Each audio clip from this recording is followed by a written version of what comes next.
राज्याचे मुख्यमंत्री देवेंद्र फडणवीस यांनी 2026 आणि 27 चा अर्थसंकल्प हा सादर केला। यात शेतकऱ्यांना 2 लाखापर्यंत कर्जमाफी आणि लाडकी बहीण योजना सुरू ठेवण्याची घोषणा त्यांनी केली।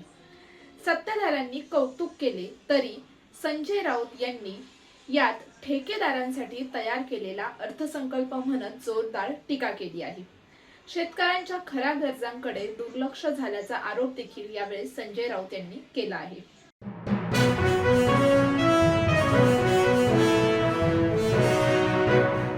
देशाच्या ऊर्जा स्वावलंबनाच्या मार्गात पेट्रोलियम लॉबीचा दबाव आणि मोठा अडथळा असल्याचा गौप्यस्फोट केंद्रीय परिवहन मंत्री नितीन गडकरी यांनी केला आहे। मी दंडुका घेऊनच बसतो, मला मॅनेज करणारा अजून जन्माला आलेला नाही, असा थेट इशाराही यावेळेस त्यांनी दिला आहे।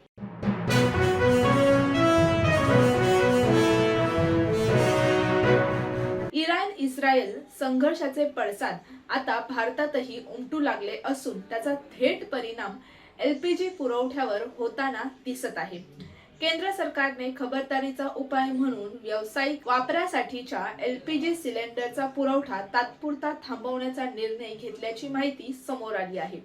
या निर्णयामुळे देशभरातील हॉटेल, रेस्टॉरंट आणि फूड इंडस्ट्रीमध्ये मोठे संकट निर्माण झाले असून पुढील काही दिवसात हा उद्योग ठप्प होण्याची भीती देखील व्यक्त केली जात आहे।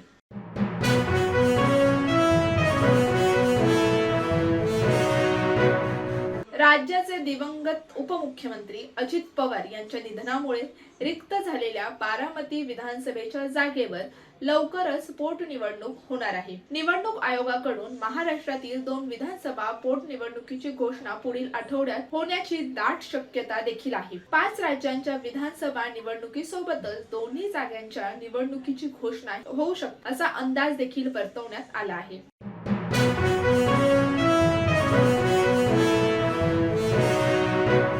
आजोबांपेक्षा नातू झाला श्रीमंत, नेमकं काय आहे पाहूया।